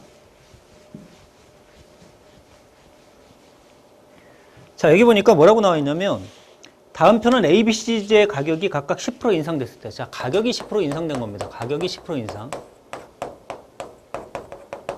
자, 가격이 10% 인상이 됐습니다. 인상됐을 때 판매 수입의 변화다. 여러분, 여기가 판매 수입의 증감률이야. 여기가 가격이고 여기가 수요량, 이게 아닙니다. 수요량이 아니고요. 수요량이 아니고 가격이 인상됐을 때 판매 수입의 증감률을 써놓은 거거든요. 근데 보세요. A제는 가격을 올렸더니 판매 수입이 줄잖아요. 자, 가격을 올렸을 때 판매 수입이 줄는 경우는 여러분 탄력적이야, 비탄력적이야? 이거는 탄력적인 경우를 얘기하죠. 가격을 올렸더니 판매 수입이 줄 때. 근데 이건 어떻습니까? 가격을 올려도 판매 수입이 변함이 없잖아요. 이거는 우리가 단위 탄력적이라 불렀죠. 탄력성 1일 때. 근데 여기는 어떠냐? 여기는 가격을 10% 인상했더니 그 10% 인상한 만큼이 그대로 판매 수입으로 그대로 가죠. 그럼 이거는 어떻습니까? 이거는 수요 가격 탄력성이 어떨 때? 0일 때. 완전 비탄력적일 때. 이렇게 나오죠. 자, 그럼 풀어봅시다. 동그라미 1번. A제 수요는 가격에 대해 완전 탄력적이다. 완전 탄력이 아니죠. 여러분 탄력적이죠. 완전 탄력은 수요 곡선이 이렇게 돼 있어야 돼. 이게 완전 탄력적인 경우죠. 자, 1번 틀렸고요. 자, 그 다음 2번. B제 수요의 가격 탄력성은 자, B제. 완전빛 0이다. 0이 아니라 1이죠. 1. 틀렸죠. 자, 그 다음 3번. BJ 수유량은 변하지 않았다. BJ 수유량은 변하지 않았다. 여러분, 이게 탄력성이 1이 되기 위해서는 가격의 변화율과 수요량의 변화율이 똑같아야 되잖아요. 똑같아요. 그러니까 가격이 10% 인상되면 소비량이 10%가 줄어야 돼요. 그러니까 이게 수요량은 변하지 않았다. 그러면 틀렸죠. 자, 4번. CJ 수요는, 자, CJ는 여러분, 가격에 대해서 완전 비탄력이다. 자, 탄력성이 0인 경우는 어떻습니까? 이렇게 된 거죠. 이렇게. 완전 비탄력죠. 자, 따라서 정답 몇 번입니까? 4번이 답이죠. 4번. 자, 그 다음에 여러분 공급의 가격 탄력성도 똑같은 얘기야. 공급의 가격 탄력성도 똑같습니다. P분의 델타 P분의 델타 P분의 Q분의 델타 P로 똑같이 P분의 델타 P분의 Q분의 델타 Q로 이렇게 구하면 되거든요. 단 이제 재화의 가격, 원래의 가격분의 가격의 변화분, 그 다음에 여기가 이제 수요가 아니라 공급량이겠죠. 공급량분의 공급량의 변화분 이렇게 구하면 되고요. 이 그래프를 그리게 되면 공급은 이렇게 돼 있어요. 이렇게 원점을 지나게 되면 이건 탄력성이 1인 경우입니다. 이게 1이고요. 그 다음에 이렇게 X축을 지나잖아요. X축의 절편을 갖게 되는 경우는 이거는 탄력성이 1보다 비탄력적. 그 다음에 이렇게 Y축을 지날 때는 여러분 이건 탄력성이 1보다 클 때. 즉, 이렇게 Y축의 절편을 가질 때는 뭐다? 탄력적인 경우. 그 다음에 X축의 절편이 있을 때는 여러분 어떻다? 이건 비탄력적. 그리고 원점을 지나게 되면 탄력성이 1이 이렇게 되어 있습니다. 이게 공급의 가격의 탄력성이야. 똑같습니다. 가격의 변화율분의 공급량의 변화율. 푸는 방식은. 자, 이제 어디로 가느냐? 이번에는 탄력성까지 봤고요. 잉여에 대해서 좀 보도록 하겠습니다. 잉여, 사회적 잉여. 자, 여러분 여기 한번 그림 한번 보세요. 자, 선생님이 여기다 지금 그림을 하나 그려놨는데 여기 보면 자, X축에 양이 있잖아요. 그 다음 Y축에 가격이 있습니다. 자, 우하향하는 곡선이 당연히 이게 수요고요. 우상향하는 곡선이 이게 공급인데 자, 여러분 이거 한번 보세요. 이런 그래프가 출제가 됐을 때, 이런 그래프가 나왔을 때 여러분들이 뭐 이렇게 암기해서 푸는 게 아니라 그냥 이해하라고 했잖아, 그래프를. 자, 그러면 자, 보세요. 이게 지금 공급이라고 했습니다. 자, 물건이 예를 들어 여기 하나야. 하나일 때 공급자는 가격을 여기 보세요. 여기 요 가격. 하나일 때는 가격을 요만큼. 자, 이것보다 자, 여러분 최소한도 이 가격을 받으려고 할까요? 최대한 이 가격을 받으려고 할까요? 생각을 한번 해보세요. 여러분 공급자는 가격을 높게 받는 게 좋아? 싸게 받는 게 좋아? 뭐가 좋습니까? 높을수록 좋잖아요. 그러니까 요 가격이 자, 물건을 하나 공급할 때 요 가격이 최소 이만큼만 받겠다는 거야. 최소. 그럼 두 개일 때는 최소 이만큼 이상은 받을 거라는 거야. 더 높이 주면 줄수록 좋은 거죠. 그럼 여러분 소비자 입장에서는 자, 보세요. 하나일 때는 소비자는 내려는 가격이 여기야. 즉 아무리 적어도 이거는 내겠다 이 뜻이 아닙니다. 소비자 입장에서는 아무리 내도 이거 이상은 못 내겠다는 겁니다. 이거 이상은. 두 개일 때는 여러분 최대 여기까지만 내겠다 이거야. 공급자는 최소 이만큼은 받겠다고, 소비자는 최대 이만큼 내겠다. 공급자는 최소 이만큼은 받아야 되겠다. 공급자는 최대 여기까지 내겠다. 이겁니다. 그런데 균형이 어디에서 만들어졌는지 보세요. 균형은 지금 여기서 형성이 됐거든요. 그럼 여러분 잘 보세요. 원래 공급자는 이만큼만 받으면 됐습니다. 이만큼만 받으면 됐는데 균형이 이 상태에서 만들어지다 보니까 자기가 이만큼이 더 생긴 거죠. 이 파란색만큼이. 이만큼이 더 생겼어요. 그 다음에 소비자 입장에서는 여러분 원래 이만큼까지도 낼 수가 있었어요. 용의가 있었는데 요만큼만 내다 보니까 이거를 안 내게 됐어. 원래는 여기까지도 낼 수 있었는데. 자, 이 경우에 이 위쪽 있죠. 이거를 우리가 뭐라 부르냐. 이걸 소비자 잉여.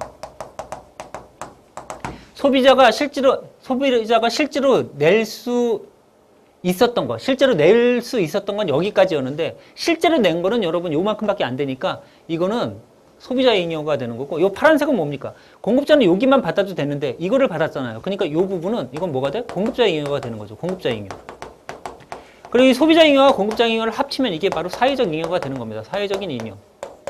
자, 이거를 공급자 잉여와 사회적 잉여를 여러분 여기는 숫자로 계산을 하게 되면, 숫자로 보게 되면, 자, 지금입니다. 숫자로 보게 되면 보세요. 공급자 잉여는 DEF가 되는 거고요. 소비자 잉여는 뭐가 되느냐? ABC가 되는 거죠. ABC. 그리고 ABCD, EF를 다 합치면 이건 뭐가 되느냐? 이게 사회적 잉여야. 그런데 만약에 이런 경우 한번 생각해 보세요. 국가가 거래를 여기까지 강제를 시켰어. 예를 들어 여기가 Q2라고 해보자. 여기까지 무조건 하래. 거래를 무조건 하라고 하면 여러분 이건 어떻게 되느냐? 사회적 잉여가 A, B, C, D, E, F, A, B, C, D, E, F 이만큼이 사회적 잉여인데 여기서 요만큼 있죠. 요만큼이 빠지는 겁니다. 요만큼이. 이게 사회적 잉여예요. 자, 원래 균형이 여기 있을 때는 이만큼이 사회적 잉여가 되는데 국가가 여기까지 거래를 강제시키게 되면 이만큼의 사회적 잉여에서 이만큼이 빠져나가야 돼. 빼줘야 돼. 또 이런 경우 한번 생각해 봅시다. 이런 경우. 국가가 가격을 여기다 설정을 해놨어. 이만큼을 받으래. P1을 무조건 받으래. 그럼 여러분 우리가 아까 계산해 봤잖아요. 이렇게 돼버리면 거래가 어디서 이루어지냐면 요만큼밖에 이루어지질 않아요. 요만큼밖에. 왜? 공급자는 이만큼을 공급하려고 하지만 소비자는 요만큼밖에 소비 안 하려고 하거든. 그러니까 거래는 여기서밖에 행해질 수가 없어요. 그러면 이런 경우에 자, 여기 있는 요거 있죠? DEF. 이 DEF만큼이 누구의 잉여다? 이게 바로 공급자 잉여지. 공급자는 요만큼의 가격만 받아도 되는데 여기까지 받았으니까 이게 공급자 잉여죠. DEF가. 자, 다시 BDF가 공급자 잉여죠. 그럼 소비자 입장에서는 여러분 이만큼을 낼 수 있었는데 여기까지밖에 안 냈기 때문에 이 A만이 뭐가 되는 거예요? 이 A만이 요게 소비자 잉여야. 그럼 여러분 보세요. 국가가 나서지 않았을 때는 잉여가 A, B, C, D, E, F가 다 잉여였는데 국가가 나서서 여기다 가격을 설정해 버리니까 잉여가 어떻게 돼? A, B, D, F만 남았고 A는 소비자 잉여, 그다음 B, D, F는 공급자 잉여. 그리고 뭐가 날라갔습니까? 요 E하고 C가 날라갔잖아요. 사회적인 손실이 생긴 거죠. 아셨죠? 자, 요 정도 이게 바로 사회적 잉여라고 하는 거 여러분 소비자 잉여와 생산자 잉여 이런 것들 다 구분을 해봤고요. 자, 문제는 그럼 어떻게 출제가 됐는지 한번 보도록 하겠습니다. 184쪽에 1번이죠. 184쪽에 1번에 2014 지방직 문제입니다. 184쪽에 1번. 피디님 이거 잘 보이나요? 화면이 이렇게 좀 흐리게 나왔네. 자, 깨끗하게 지운 다음에 또 보도록 하죠. 자, 봅시다. 자, 문제에 뭐라고 되어 있냐면 이렇게 되어 있습니다. 다음 그림은 XJ 시장에서 XJ 한 개당 100원의 정액세가 부과가 되었다. 여러분, 그러니까 개수 하나당 전부 다 100원씩을 다 붙인 겁니다. 세금으로. 그럼 여러분, 세금은 어디에 영향을 줍니까? 공급에 영향을 주잖아. 그러니까 여기 그림이 있죠? 여기서 여기까지. 이게 얼마가 되냐면 100원이 되는 거야. 그러니까 요 선이 여기가 500이었다면 균형이 여러분 500이었다면 여기가 600이 되겠죠. 이렇게 되는 거예요. 이렇게. 100원만큼이 다 이동을 했기 때문에 다 올렸기 때문에 공급 S0가 이렇게 이동을 한 거예요. S1으로. 자, 이 상태에서 이제 옳지 않은 걸 찾으래요. 단 세금부가 이전에 시장의 공급 곡선이 S0고요. S1은 세금부가 이후다. 자, 동그라미 1번부터 풀어보죠.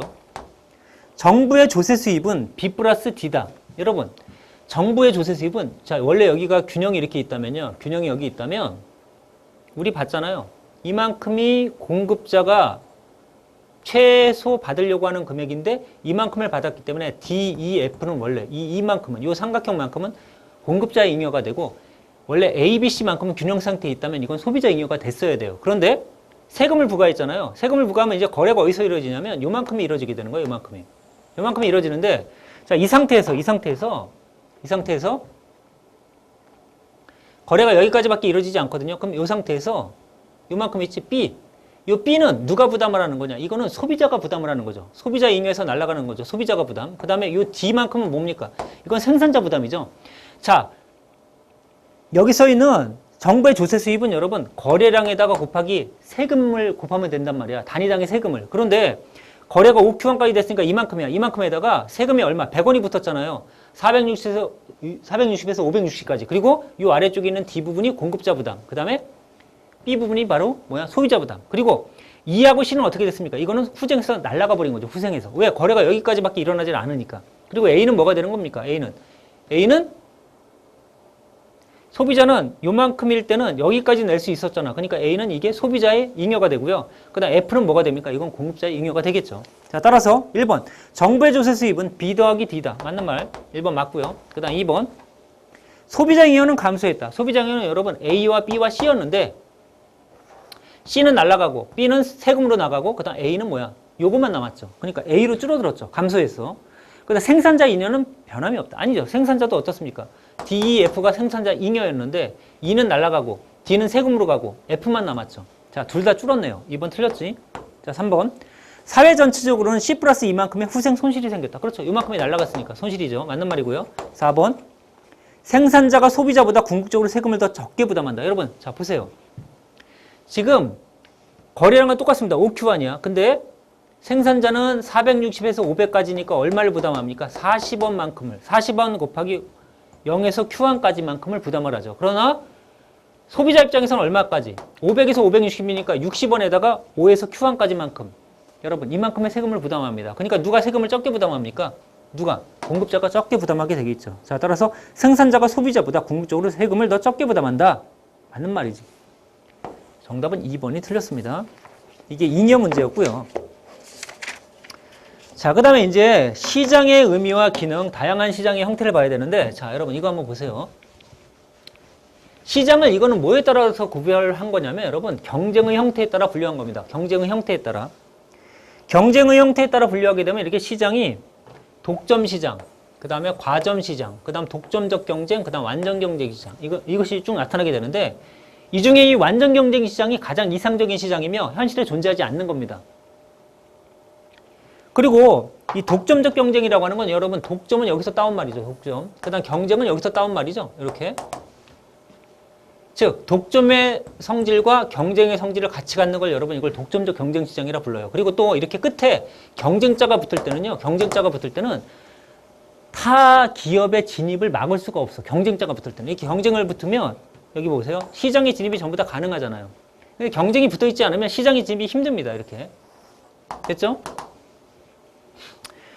자, 이렇게 시장을 경쟁의 형태에 따라 독점과 가점과 독점적 경쟁과 완전 경쟁으로 분류할 수 있는데 가장 이상적인 시장이 완전 경쟁 시장이라고 내가 얘기를 했잖아요. 그런데 완전 경쟁 시장은 이상적인 시장이라 현실은 존재하지 않아. 근데 현실에 존재하는 것 중에 완전 경쟁과 비슷한 걸 찾아보니까 뭐가 있더라? 주식이나 쌀 시장 같은 게 있는 거야. 그럼 예를 들어 쌀 시장을 한번 봅시다. 쌀.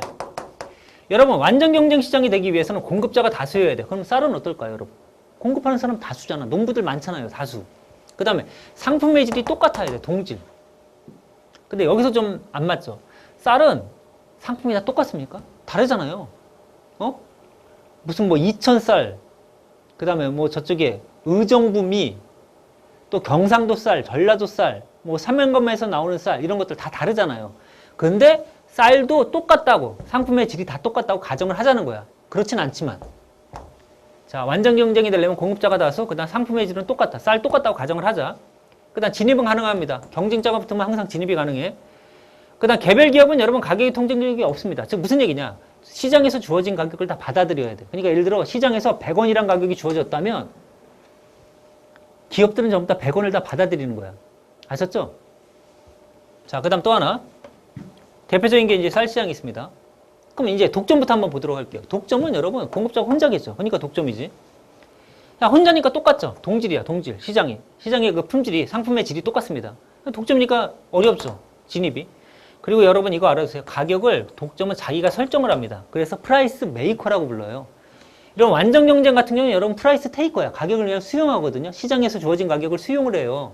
그런데 독점은 가격을 설정할 수 있습니다. 가장 설정력이 큰 게 이거야. 독점. 그 다음이 과점. 그 다음이 독점적 경쟁. 독점적 경쟁이 가격 설정력이 가장 작고요. 가장 큰 게 여러분 어디냐면 독점입니다. 독점.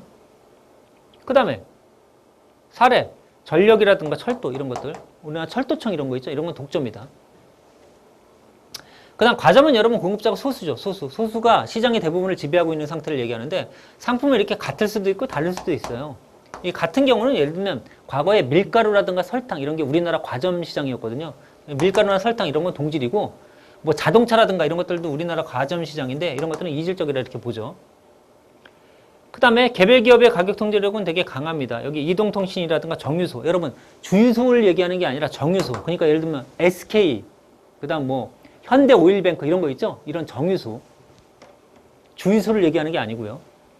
자, 그 다음 독점적 경쟁은 뭐가 있냐면 여러분 이거는 상품의 이질성이라는 게 가장 큰 특징이거든요. 상품의 질이 이게 다르잖아. 이질이잖아. 이질성. 이게 가장 큰 특징인데 떡볶이집 같은 걸 생각하시면 돼요. 자, 공급자 떡볶이집 다수잖아. 떡볶이 맛이 다 다르죠. 이질적. 시장 진입 가능하죠. 여기 떡볶이집이 있어도 옆집이 또 생겨도 상관없잖아. 그리고 통제력 있죠. 즉 가격을 어느 정도 설정할 수 있다는 거야. 완전 경쟁은 설정을 못해. 근데 얘는 설정할 수 있다. 그렇지만 설정력은 좀 약하죠.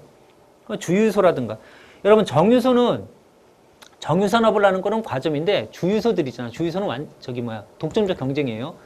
즉 그 주유소마다 서비스 같은 게 다 다르잖아. 어디는 뭐 주유하게 되면 물도 주고 어디는 뭐 휴지도 주고 막 이러죠. 이렇게 세차도 해주고 이렇게 이질적이면서 주유소 시장 진입은 가능합니다. 이렇게 돼 있어요. 자, 이런 것들이 이제 시장의 종류인데 여러분 너희들이 이걸 외운 다음에 이걸 가지고서 이제 문제를 풀어내야 돼. 자, 그러면 실제 문제는 어떻게 출제가 되느냐? 186쪽에 1번을 한번 보도록 하겠습니다. 186쪽에 1번. 실제 문제 출제. 자, 요걸 외우고서 이제 푸시면 됩니다. 문제를. 자, 봅시다. 자, 뭐라고 나와 있냐면 다음 그림은 2014년 국가적 문제죠. 공급자의 숫자와 상품의 동질성 여부에 따라 시장을 구분한 거다. 옳은 걸 찾아라. 자, 여러분 여기 볼까요? 공급자가 다수냐 그랬더니 아니래. 그럼 혼자냐? 그랬더니 얘래. 그럼 A는 뭡니까? 이건 독점이죠. 그럼 공급자가 다수냐 그랬더니 아니오고 공급자가 혼자냐에 대해서 얘라고 했습니다. 그럼 혼자가 아니래. 그럼 여러분 이건 뭐가 될까요? 혼자는 아니래. 그럼 이건 과점이 되겠죠. 그럼 이쪽 봐봐. 공급자가 다수냐 그랬더니 얘라고 했습니다. 상품이 동질이냐? 그랬더니 얘래. 그럼 D가 이게 완전 경쟁이지. 그럼 아니오는 뭐가 되겠습니까? 이건 독점적 경쟁이겠죠.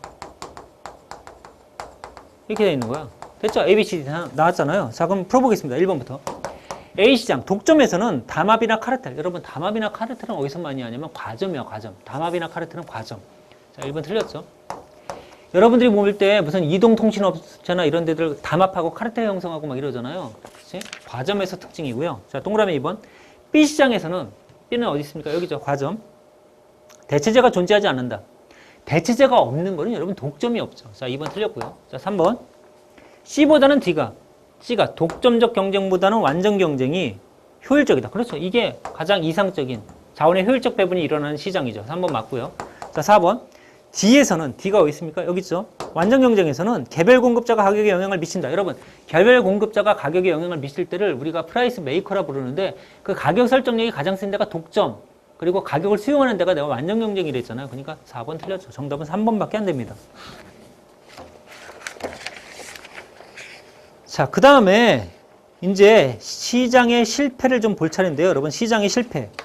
자, 우리 자원의 효율적인 배분이 일어났을 때 우리가 완전 경쟁 시장이라고 했잖아요. 근데 시장이 실패, 시장이 제 기능을 못하고 있을 때야. 그럼 이제 국가는 나서야 되겠죠. 자, 이런 시장 실패에 해당되는 경우가 몇 가지가 있냐면 시장 실패에 해당되는 경우가 일단 첫 번째. 공공재 같은 경우가 있습니다. 공공재 같은 경우가 있고요. 공공재. 왜? 공공재는 비경합성과 비배제성을 가지고 있기 때문에 일반 기업이 생산을 못하기 때문에 국가가 나서야 되거든요. 시장 실패 첫 번째 예고요. 그 다음에 또 하나 외부 효과라는 게 있습니다. 외부 효과.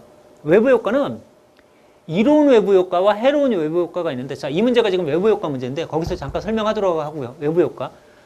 공공재, 그 다음 외부 효과. 그 다음 세 번째 독과점이 나타날 때 독과점. 독과점은 완전 경쟁에 비해서 생산량을 균형 거래량을 줄이면서 가격을 올려버려요. 자기가 가격 설정자이기 때문에 이런 독과점이 나타날 수 있고 그리고 정보의 불안정성이 나타날 수 있거든요. 자, 그런 게 있는데 자, 일단 첫 번째 문제는 어디를 보느냐면 외부 효과 문제를 보겠습니다. 자, 여러분들 교재 188쪽이 2번이랑 관련된 건데요. 188쪽이 2번. 자, 여러분 여기 한번 보겠습니다. 외부 효과. 첫 번째, 외부 효과에는 이로운 외부 효과라는 게 있고요. 이로운 외부 효과. 그 다음 해로운 외부 효과라는 게 있습니다. 해로운 외부 효과. 여러분, 이 이로운 외부 효과를 우리가 다른 말로 이거 외부 경제라고 불러요. 외부 경제. 그리고 해로운 외부 효과를 이거 외부 불경제라고 부릅니다. 외부 불경제. 근데 이 이로운 외부 효과 같은 경우는 어떤 경우를 얘기하느냐면 이런 거야. 예를 들어 여름이 되면 여러분 저기 88도로 있는 쪽에 한강 고수부지 수영장이 개장을 하죠. 한강 고수부지 수영장. 자, 그런 한강 고수부지 수영장에 선생님이 수영복을 딱 입고 삼각 팬티 수영복을 딱 입고 걸어 다니고 있다. 왔다 갔다 한다. 그러면 여러분 거기에 와 있는 분들이 선생님을 보면서 뭐라고 하겠습니까? 아, 이 수영장 되게 물 좋네. 뭐 이렇게 생각을 할 거 아니에요. 자, 그러면서 굉장히 기분이 좋겠죠. 여기가 자본주의 시장 경제이기 때문에 여러분 기분이 좋았다면 그분은 어때야 돼? 선생님 보고 저 죄송하지만 제가 당신이 이렇게 수영복을 입고 다님으로 인해서 기분이 좋았기 때문에 자, 저 기분 좋아진 만큼 돈을 드리겠습니다. 10만 원. 뭐 이렇게 줘야 돼. 근데 여러분 이 이론의 효과가 뭐냐? 아니 수영장에서 선생님이 왔다 갔다 하니까 사람들이 기분이 좋았는데 기분이 좋았다고 해서 돈을 나한테 주질 않잖아. 즉 의도하지 않은 혜택을 한 당사자가 입었는데 그거에 대한 대가를 지불하지 않을 때를 우리가 이론 외부 효과, 외부 경제라 불러요. 실제 시험에서는 여러분 그렇게 나오지는 않겠죠. 뭐 선생님이 수영복을 입고 왔다 갔다 한다 이렇게 나오는 게 아니라 예를 들면 뭐 이런 경우 양봉업자가 꿀을 키우기 위해서 벌을 이렇게 막 키우고 있는데 옆에 나무 같은 거를 키우는 삼림업자 때문에 어떻게 의도하지 않은 혜택을 보잖아. 꿀을 갖다가 얻기 위해서. 그렇다고 해서 삼림업자가 그 양봉업자한테 뭔가 대가를 지불하지는 않거든요. 이런 경우가 여러분 이론 외부 효과야. 자, 또는 이런 거 있잖아요. 위에 공무원 학원이 있습니다. 그리고 1층에 커피숍이 있어. 그러니까 1층에 공무원 학원이 있음으로 인해서 커피숍에 손님이 많이 가잖아요. 그렇다 해서 공무원 학원이 커피숍에 돈을 주느냐? 대가를 지불하지 않죠. 이런 경우가 이론 외부 효과입니다. 그러면 해로운 외부 효과는 뭔데? 이거야. 한 당사가 다른 당사자에게 의도하지 않은 불이익을 준 거죠. 불이익. 근데 이거에 대한 보상을 해주지 않을 때 이런 경우를 해로운 외부 효과라 불러요. 예를 들면 운동을 막 해. 조깅을 막 하고 있는데 공원에 어떤 아저씨가 앉아가지고 이렇게 담배를 쭉쭉 피고 있는 거야. 그래서 담배 연기가 자기한테 확 들어와. 조깅하고 있는 사람한테. 자기는 의도하지 않은 불이익을 입은 거죠. 그러니까 그 불이익을 당한 사람이 그 앉아있는 담배 피는 아저씨한테 가서 아저씨 나 운동하고 있는데 아저씨 때문에 담배 연기 맡으니까 기분이 나빠졌습니다. 돈 내놓으세요. 이런다 해서 돈 안 주잖아요. 이런 경우가 여러분 해로운 외부 효과야. 됐죠? 자, 이 이론 외부 효과와 해로운 외부 효과를 생산 측면과 소비 측면에서 나타낼 수 있거든요.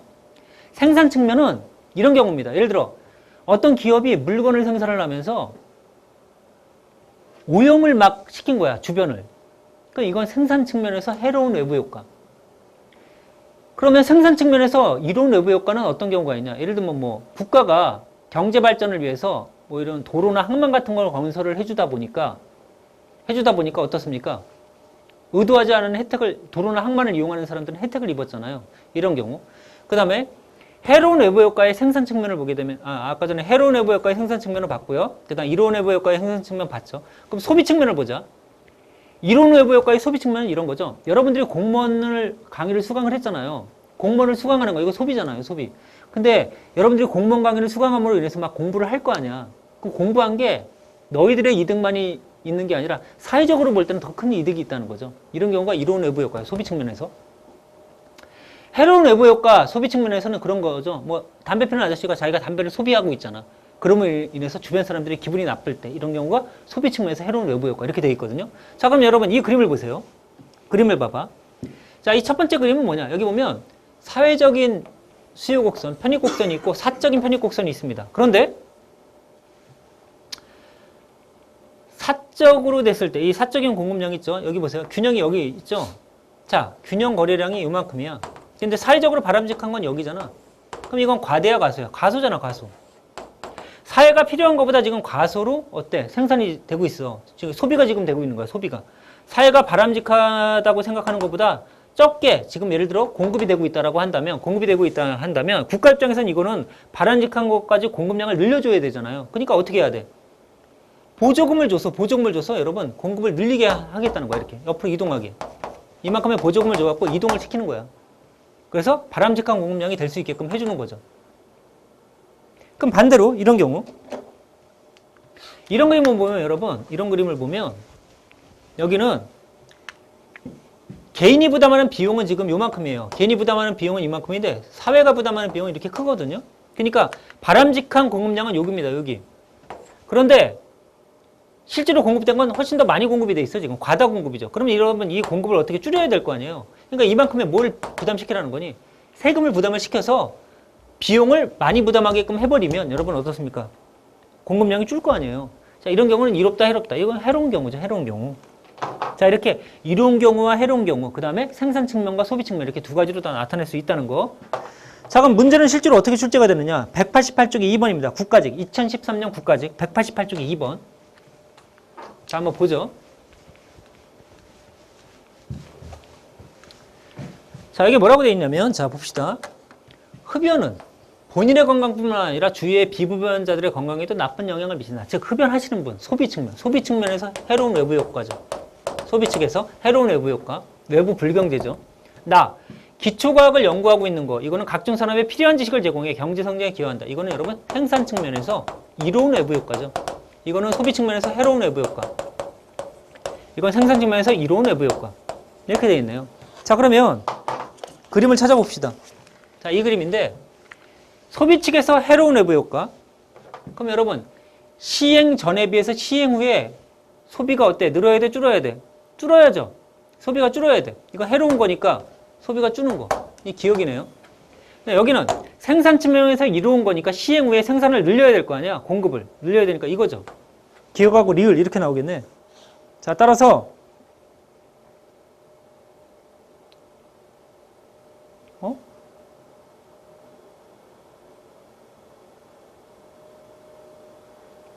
자, 따라서 여러분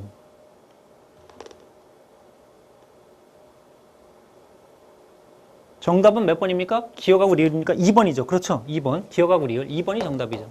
됐죠?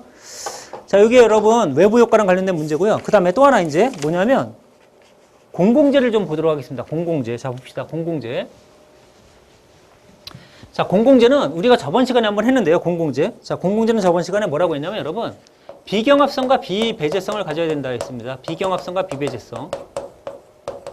자, 비경합성이라고 하는 건 뭐였냐면 여러분 한 사람의 소비가 다른 사람 소비에 영향을 주지 않을 때가 비경합이고 영향을 줄 때가 경합성이죠. 그 다음에 대가를 지불한 사람만을 이용할 수 있고 대가를 지불하지 않은 사람을 배제할 수 있을 때 그게 배제성이고 배제 못할 때가 비배제성이죠. 일반적인 제한은 경합성과 배제성을 다 가지고 있어. 그래서 예를 들면 여기 보면 배제와 경합이 둘 다 있는 A제 같은 경우 이런 경우가 사적제죠. 사적제. 그런데 경합성과 배제성이 둘 다 없는 이런 D제 같은 경우 이게 순수 공공재입니다. 공공재. 그럼 이런 경우를 한번 보자는 거죠. 이건 경합성이 있습니다. B제는 경합성이 있어요. 근데 배제성이 없죠. 배제성이 없으니까 대가를 지불하지 않은 사람을 배제할 수 없어요.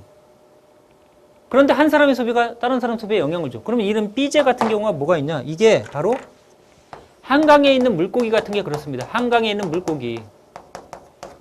자, 여러분 한강에 있는 물고기를 잡을 때 돈 내고 잡는 건 아니잖아요. 그러니까 배제성이 없어요. 그런데 한강에 있는 물고기, 예를 들어 낚시를 딱 했는데 물고기 한 마리가 잡혔습니다. 그러면 옆에 있는 사람은 이 물고기를 잡아 못 잡아. 못 잡죠. 다른 물고기를 잡아야 되잖아. 그러니까 한 사람의 소비가 다른 사람의 소비에 영향을 주게 되죠. 그런데 한강에 있는 이 물고기 같은 경우는 배제성이 없기 때문에 여러분 자기가 필요한 만큼만 소비하지 않을 거 아니에요. 생각을 해봐. 여러분들이 돈을 내고서 대가를 지불하고 어떤 걸 구매한다고 한다면 필요한 것만큼만 사겠죠. 그런데 대가를 지불하지 않아도 그냥 구매할 수 있다고 하면 어때? 남용을 하겠죠. 그래서 여러분 이렇게 한강에 있는 물고기는 소비자가 필요한 만큼만 소비하는 게 아니라 더 많이 소비할 수가 있거든요. 이런 거를 우리가 뭐라 부르냐면 이거 공유자원의 비극이라 부릅니다. 공유자원의 비극, 공유자원의 비극 이렇게 부르고요. 그냥 이런 CJ 같은 경우는 여러분 배제성이 있어요. 근데 경합성이 없는 거야. 이런 경우는 뭐가 있냐? 케이블 TV. 케이블 TV 같은 경우는 일단 케이블 TV를 보기 위해서는 대가를 지불해야죠. 그러니까 배제성이 있는 겁니다. 유야 유. 그런데 내가 이 방송을 본다 해서 옆집은 안 보냐? 아니죠. 돈 내고 있는 그 옆집도 똑같은 방송을 그대로 보잖아요. 자, 이렇게 ABC가 다 나왔습니다. 자, 그러면 풀어보도록 하죠. 자, 1번부터. A제는 시장에서 거래되기가 어렵다. 여러분, A제, 사적제니까 시장에서 거래가 되죠. 1번 틀렸지. 자, 2번. B제 어디 있습니까? 여기 있죠. 필요 이상으로 과다하게 소비될 가능성이 크다. 이게 바로 뭐야? 공유자원의 비극. 맞는 말이죠? 2번. 자, 3번. CJ 소비 과정에서, CJ, 여기 있죠? 소비자 과정에서 무임승차. 무임승차는 여러분, 이게 배제이기 때문에 무임승차가 안 되지. 무임승차는 돈을 안 낸 사람을 배제할 수 없는 경우야. 그러니까 대가를 지불하지 않은 사람들 이용하는 경우가 무임승차거든요. 그러니까 3번 틀렸죠. 4번. D제는 여기 있죠. 공공재, 순수 공공재. 사회적으로 필요한 수준보다 과다 생산된다. 여러분, 공공재는 일반 기업이 생산을 안 하려고 그래. 그래서 누가 나서야 되는 겁니까? 국가가 나서서 생산한단 말이야. 그래서 시장 실패에 들어가는 겁니다. 따라서 여러분 4번도 틀렸고 정답 몇 번밖에 안 됩니까? 2번밖에 안 되죠. 자, 이렇게 해서 여러분 우리가 그 3단원에 관련된 내용들을 이게 쭉 중점적으로 하나씩 풀어봤는데요. 자, 이 3단원에 관련된 내용들은 거의 다 모든 파트들이 출제가 가능하다고 생각을 하시고 여러분 다 터치하시고 넘어가셔야 되고요. 선생님이 오늘 다루지 못했던 부분들도 여러분 다 중요한 부분들이 있기 때문에 그런 것들 정리 잘 하셔서 무조건 출제된다 생각하시고 꼭 맞추셔야 됩니다. 알겠죠? 자, 수고하셨습니다.